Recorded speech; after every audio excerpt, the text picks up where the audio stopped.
private jet and says, "Would you like to watch the shuttle launch?" Well, I go, "Yeah, okay." Well, he said, "I just got permission from the FAA to fly what they call a 4-mile box around Cape Canaveral. And there is the shuttle sitting on the ground, on the launch pad. And so we're at 40,000 feet. And he's flying a 4-mile square, if you can imagine that, around where the shuttle is sitting. And as, the plane is kind of cocked on one wing a little bit, so we can kind of always look out the side window and always see where the shuttle is.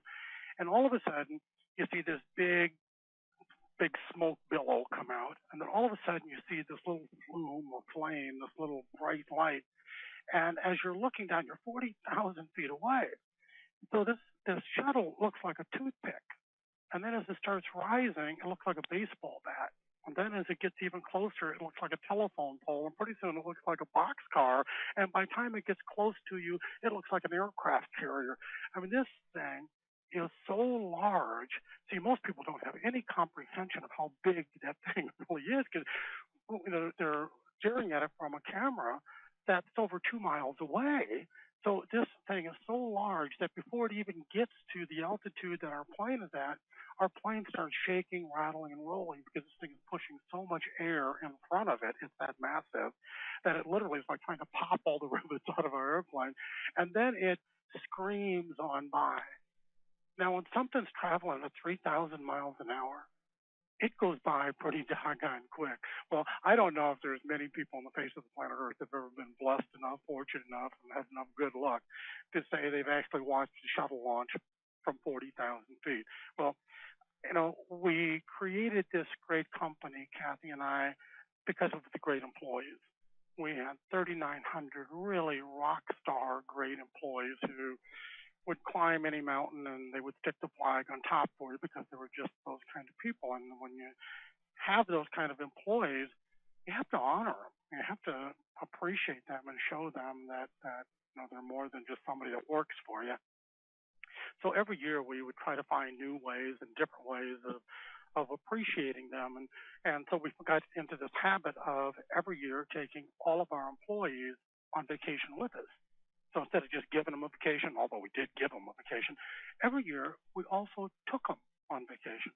So one year we took 6,000 people to Disney World. We rented 27 747s to fly 6,000 of our employees to Disney World for a weekend. And that was just one of the trips. And another one, we went to the Bahamas. And one year we rented an entire cruise ship. And one year we rented the Thomas and Mack Arena in Las Vegas so that all of our employees could watch me wrestle Hulk Hogan. Now, Dave, you may know, you've seen me. I'm about well, put it this way. I'm 145 pounds soaking wet with $20 worth of pennies in my pocket. Hulk Hogan has biceps bigger than I am. Well, but as you would imagine, if I'm paying Hulk Hogan to come and wrestle me, the fix is in, and for $250,000, Hulk will take a fall. And so again, I could go on and on and on about all the cool things that happened to me, but I'd rather share with your listeners how they too can experience what has to be called just great success. Well, I think I'd just rather listen to you. Well, thank you, but we Dave, we've got this obligation to say, here's what's right there in front of them right now. Let me just kind of like taking the layers off an onion. Let me just show you what's right smack dab in front of everybody that you just haven't seen, because it's, almost one of those things that's counterintuitive. Right. That you don't think of, because it's like the opposite of what you really think it is until you recognize it and you go, my God, it's been there all the time. Huh, imagine that. Well, that's actually a pretty good segue, because the opportunity that you and Kathy saw a lot of years ago, and that which I think you're going to talk to us about tonight, didn't it actually surface, at least in part, from the current economic crisis today, just as it did when you saw the opportunity during the last banking crisis? Absolutely. This opportunity only exists in a bad economy. And boy, do we have a bad economy. So, I like to call it a perfect storm. It's like in that movie with George Clooney, where there's not only just one storm blowing in. I mean, one storm coming in on you, can be pretty devastating, like Katrina was.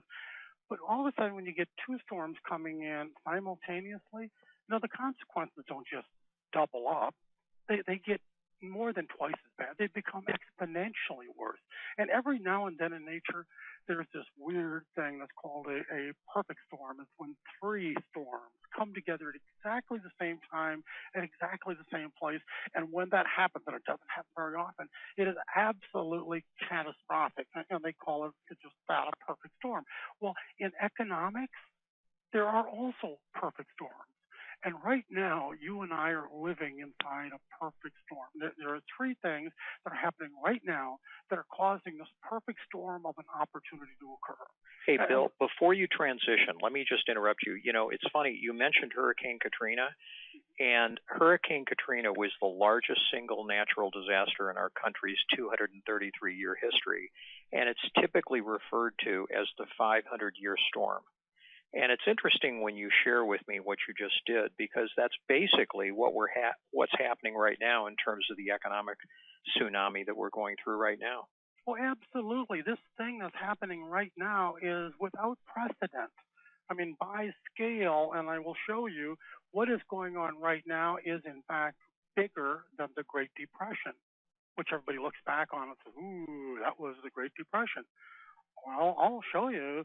What is happening right now has, in fact, more impact on us as people than even did the Great Depression. Now, that's a pretty strong claim, but that's why I'm on the news every day, because I'm pointing out the obvious to people. Well, as I said, there's three things that are coming together, and everybody will understand all three of these because they're really simple things that all happen by themselves, and everybody recognizes them when they happen just by themselves.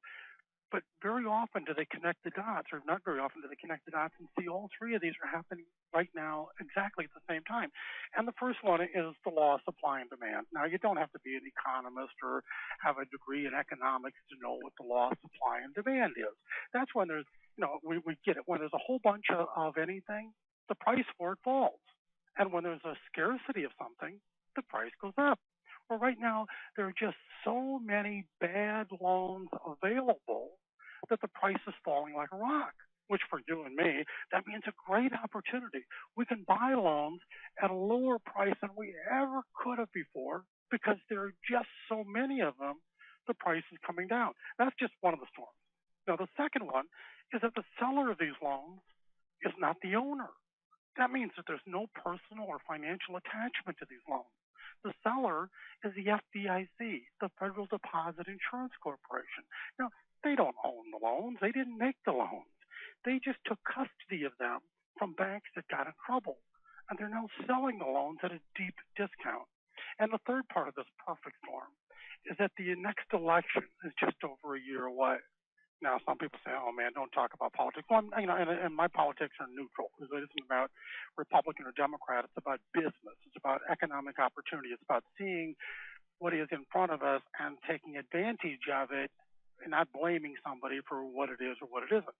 Well, we had the presidential election last year and elected 1/3 of our senators and all 435 members of the House of Representatives.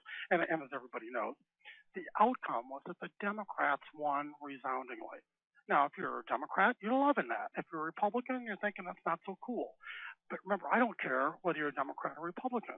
This isn't about politics. It's about money and what the impact of that is. I mean, right now, it's really easy to blame this recession that we're smack dab in the middle of on George Bush, saying that his administration is at fault in regard to the economy and all being screwed up. And whether that's true or false,